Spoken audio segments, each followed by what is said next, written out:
It's been really cold the last few nights. We already talked about how, well, we thought it was going to go down to 7. It went down to 3. But then the other nights have been in the teens. I think, I don't know what it's been. I know one night was 13. Last night was in the teens, and then tonight will be in the 20s. So it's starting to warm back up. And we were concerned about the animals, so we checked on them. I went out in the night and looked at them. And the sheep at night looked just like this. They're just standing around, hanging around. They have those nice warm coats on. If you could feel them, you can really get your fingers into them. I mean, there's some depth, and they seem to be really, the threads are all matted together where, you know, that's why when you shave them, it all comes off in like one big coat. Sometimes you can get like the entire wool all off in one coat. Hello, do you think I'm talking to you? Smile for the camera. I guess their hair is a little different. I guess like people's hair is a little different. If you look at this one, it's got more of that woven together, except maybe on the rear end there. Whereas I was hoping that butter would stick around. That's more like kind of brushed hair. This one looks a little more like the way felt is sort of matted. So they got little slight differences in their hair. Their wool. There are some sheep that are called hair sheep because their wool comes out a little different. This is the heater that we had under their pans. We gave them just a regular bucket of water instead of the big large bin so it would fit on there. And even this morning, I'm not sure what temperature it turns on, but even this morning I had to pull a little bit of ice off and throw it out to break it up for them. You sure are pleasant today. Not that you're not always pleasant. You're not always pleasant to the other sheep. You're kind of tough on them, aren't you? Are you denying it? The ground is still frozen. But it's only frozen about maybe the first inch, I guess.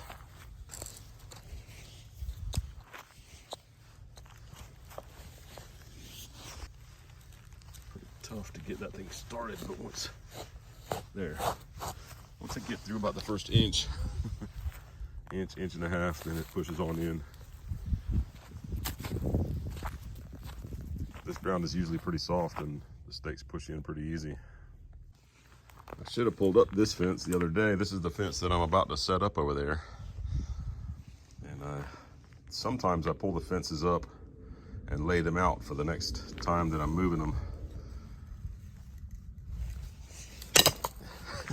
Should have pulled it up because now it's like it's set in concrete.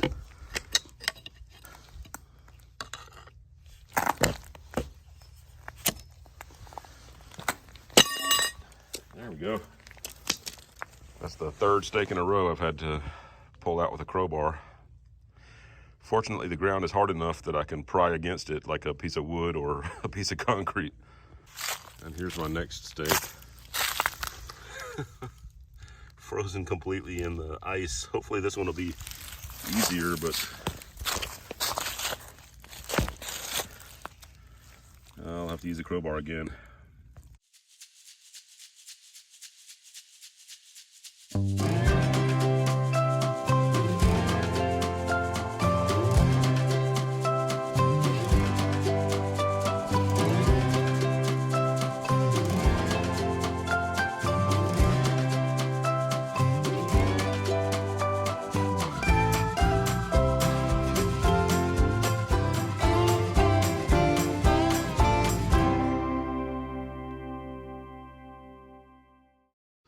I have a lot of stuff I do that I do by myself, so I have to rig ways of doing it.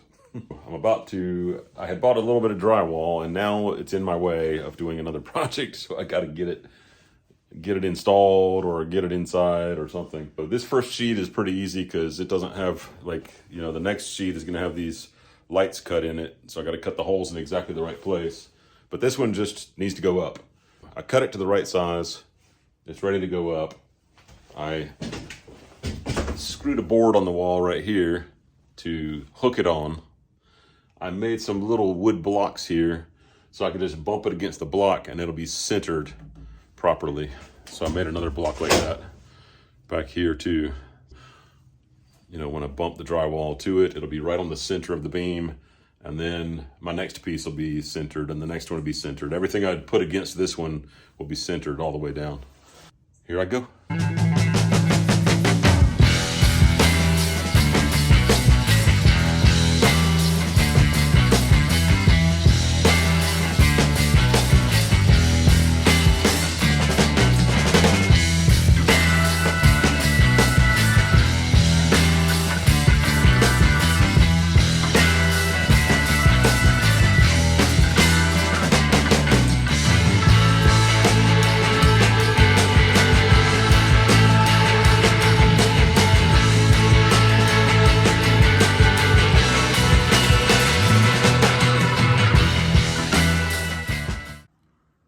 So the back is getting pretty organized, but now I need to get some of this stuff out of the front, especially this big pile of wood, so I can build myself a workbench. To do that, I think I'm gonna go around here and build some more of this storage loft. And then I can put my wood up there, like all that other stuff I got piled up there. Miscellaneous.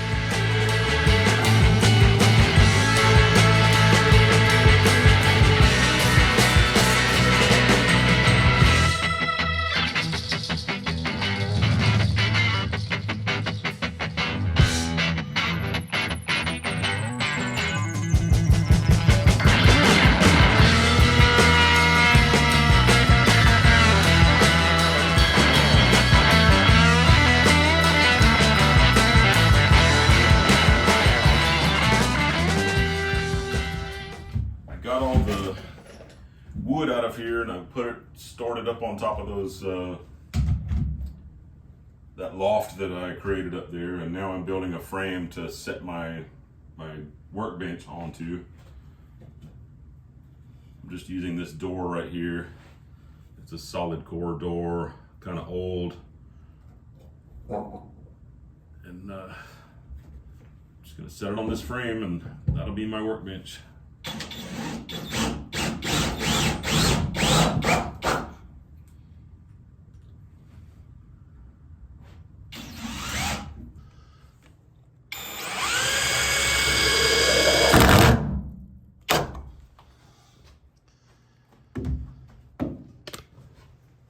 I screwed it to the metal and then screwed it to the floor. I got these screws, one on each leg, to hold it solid to the floor so it won't move. And these little triangles in the corners are going to help keep it sturdy so it doesn't push and pull this way.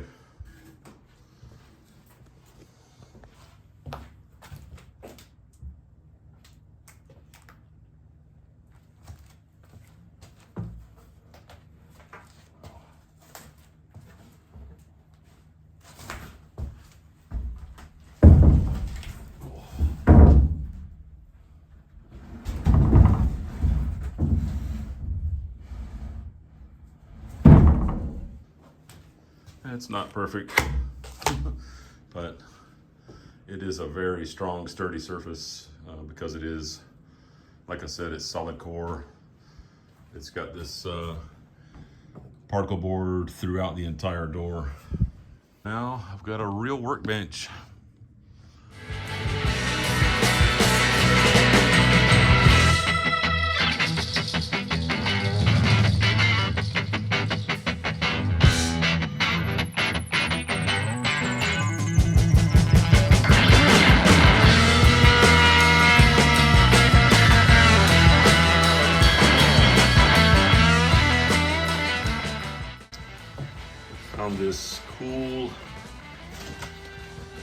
hiker style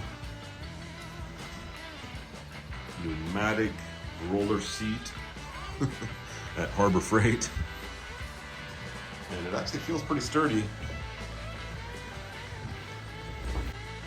It's also very adjustable, so it's going to be a good place to sit for projects.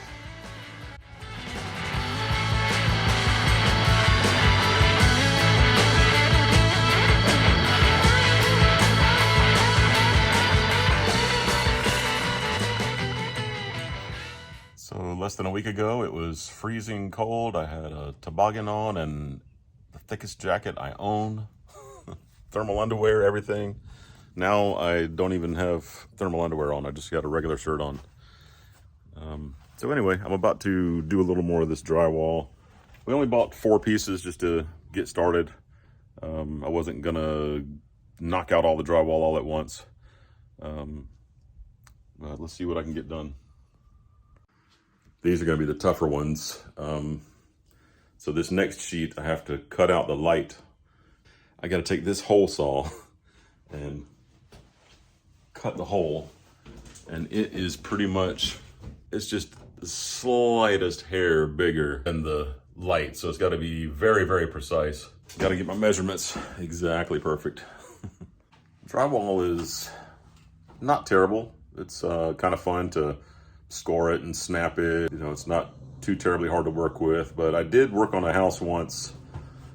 Oh my goodness, maybe in 2006, and did the whole house myself. It was just a property that I was actually building. It was, I guess, the only house I ever built myself, not including just supervising construction jobs, but just, you know, owning the property, building the house. It was just a little rental house, 1,200 square feet. But just raising my arm up and drilling, putting those screws in the ceiling, just kind of rigging up my own way to do it alone like I'm doing now. I was doing larger sheets, and I was holding it up with one arm while I'm putting the screws in with the other arm, and really messed up my shoulder. Ever since then, I'll have flare-ups every now and then where my shoulder's worn out. I mean, just lifting my arm, I'm not in any pain, but I can feel that damage in the shoulder. So I'm gonna be extra careful and slow and make sure that I am not doing that to myself again. If you're gonna do drywall in a whole house, I definitely recommend getting one of these T-squares that helps you draw a straight line. I just take my knife and I just cut. I hold it very steady and I just cut right straight down the edge of the metal. And I think that's why it is a metal edge, because you can just cut right down it. And then you just snap your board. If you're doing one room in your house, maybe you don't want to spend the extra money on a tool you might not ever use again. But I don't know, if you think you might do a few jobs in your lifetime, it's worth having. Makes things a lot easier. So I cut my line, and you're just basically cutting through the first layer of paper on the drywall. You can go a little deeper. I mean, you can go as deep as you want, but I would just cut it once, and then you can just take your board, and I'm holding both sides, and I'm gonna snap it. You can put it on the edge of a table if you want to lift it up onto something. And you can see that just that snapping, you get almost a perfect straight line. Just scoring and snapping. Then you can just take your knife and go to the inside of the corner and just let the corner guide your knife, and you're just cutting through the other layer of paper on the back side.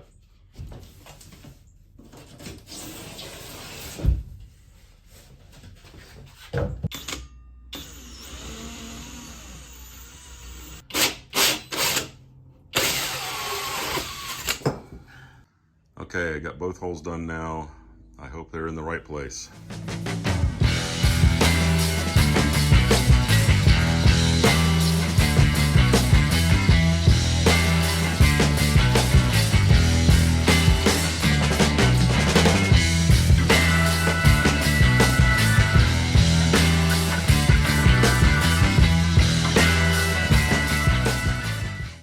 boy, that one gave me a hard time. This one, I got holes all along here where I just kept putting in a screw and the board would come down and rip the screw out over and over. And I don't know, I just struggled really bad at that one. But then I got a couple more in, so I got all my 4 sheets that I bought. They're all installed. I still have, you can see, I got about 2.5 more sheets that need to be installed to get the ceiling done. But we're moving along.